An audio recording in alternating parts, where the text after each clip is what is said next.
Hey, welcome team. I'm Kieran from Big Red Cats. I want to show you something about our transceivers. We use this Mammoth Baravox transceiver. It's a great basic transceiver. It's got a 70-meter range. It's pretty new. It's a 3-antenna transceiver also. It works really well. So the first thing I want to do is show you how to put these things on. It's really important that we put them on underneath our layers. So I normally put mine on next to my base layer. The way to put it on is you get the big loop like this. If the person has been smaller than you may need to adjust the strap so it makes it bigger. Then you simply put the big loop over your head, big loop over your head. Left arm then goes through the loop, left arm goes through the loop. And then there's another bungee cord that then simply wraps around your body and clips in. There's a couple of important things to note. The first one is there's a little square window on the front of the transceiver. That has to face in towards your body, and the little orange parts have to face up. And then this little strap simply goes in and locks it in. That's how it should sit. Just I want to talk about how electronic devices affect transceivers. So you can see my transceivers here. It's underneath my outside layer. It's protected. It keeps the battery warm as well. But when we have electronic devices, particularly things like cell phones, it's particularly important to turn these cell phones off. Not just to the aeroplane mode. That doesn't work because it still sends out a electromagnetic signal that interrupts the magnetic antennas in the transceivers. Similarly, other devices such as GoPros have a similar effect.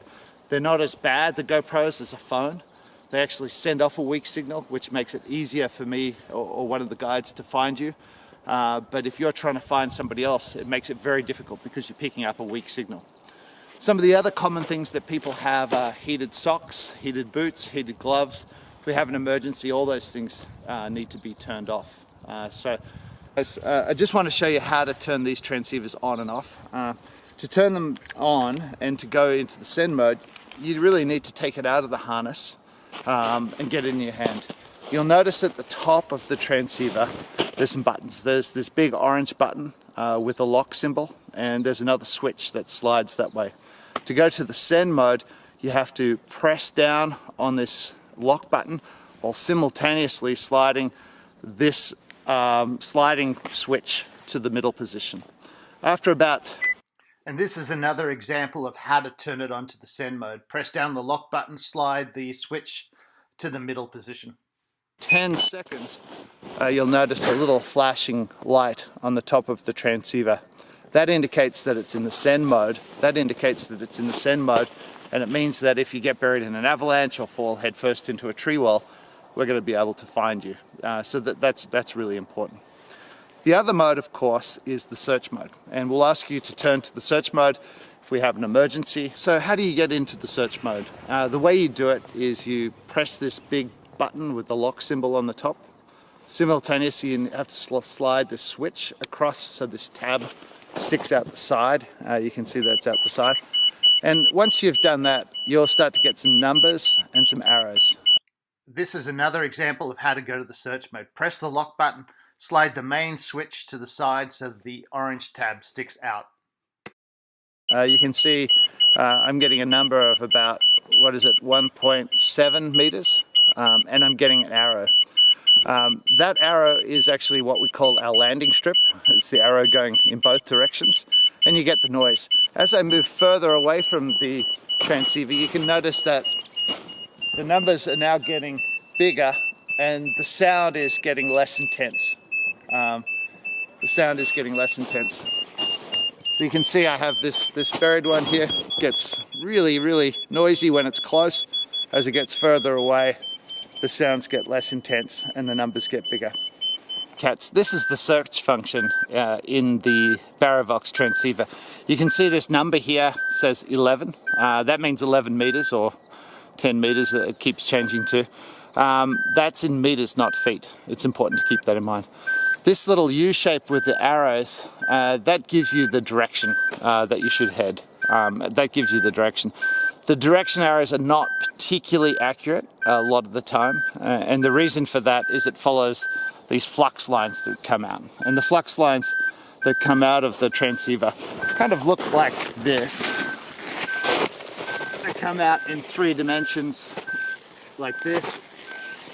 And so depending on where you are on the flux line, if you're here, it might be pointing this way, not directly to it.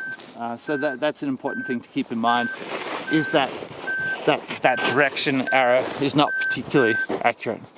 Notice as I walk closer to where the person was buried, numbers will get smaller. So I've moved about 1 meter closer and the numbers are now about 1 meter closer. If I move another meter closer, you can see it's now 7.4 meters. So I know I'm heading in the right direction. The arrow's taking me in the right direction as well. And I just keep walking that way. So we keep walking that way until we get to about 5 to 6 meters. That's when the fine search really begins. The fine search really starts at around about 5 to 6 meters. This is pretty close. And it involves 4 key steps. Number 1, the first step is to get the transceiver nice and low to the ground. Because immediately I've gone from about 4.2 meters here down to about 3.7 meters here. So I'm getting a much more accurate reading. So the first step is to get it nice and low. Second step is then to move quite slowly, at about this speed. So I'm just walking at about this speed, quite slowly. Seems crazy that we do that, because we're in a rush to find them. But the reason why we do it is the computer chip in these things is really not that fast. So if we move fast or erratically, we're not going to get an accurate reading. So it's important to move quite slowly. Then the next step is, once I get this landing strip, which is the arrows going back in both directions, I'll show that to you team. Oh, come forward a little bit, Oscar. Once I get that landing strip there, the manufacturer of this transceiver then doesn't want us to twist or turn the transceiver. So what that means is that if I'm going in this direction, I keep the orientation facing the same way. If I'm going backwards, it's still facing the same way. If I'm going sideways, it's still facing the same way. But the orientation, or the front of the transceiver, is always facing the same way once you get this landing strip.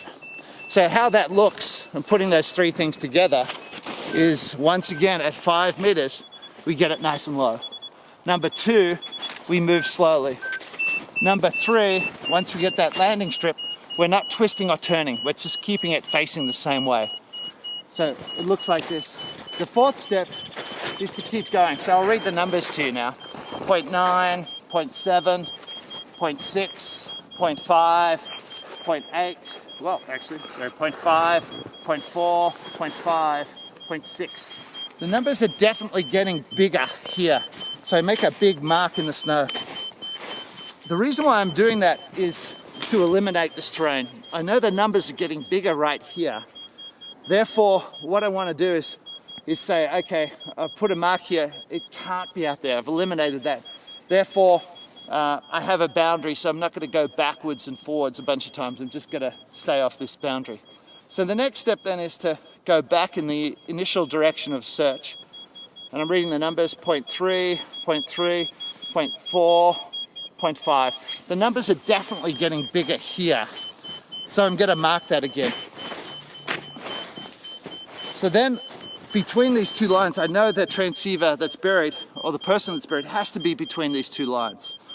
So then I'll go back to where I had my lowest number, or if I'm not getting a lowest number, then I'll just go back to in between the 2 lines, and then I'll go left or right or perpendicular to the initial search.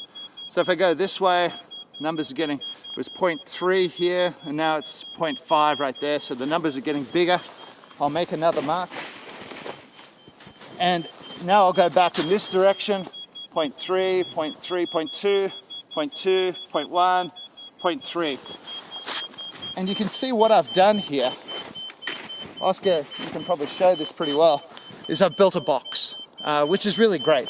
Once I've built that box, I know that the person must be buried in this box somewhere, which is really great, because I've narrowed it down quite a bit. If the lowest number I'm getting is less than 1 meter, then I'm just going to start digging. If it's more than 1 meter, I'm going to start probing and find them with the probe first. That's important. And that's how we do it. Basically, we just build that box. So in summary, those 4 steps are: get it nice and low at 5 or 6 meters, move quite slowly. Once you get this landing strip thing, don't twist and turn the transceiver, and then just build this box.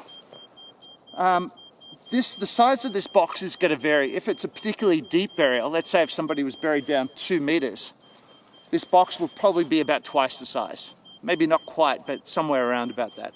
So you've got to be ready for that this box might be quite a bit bigger with a deeper burial. Cool, thanks guys.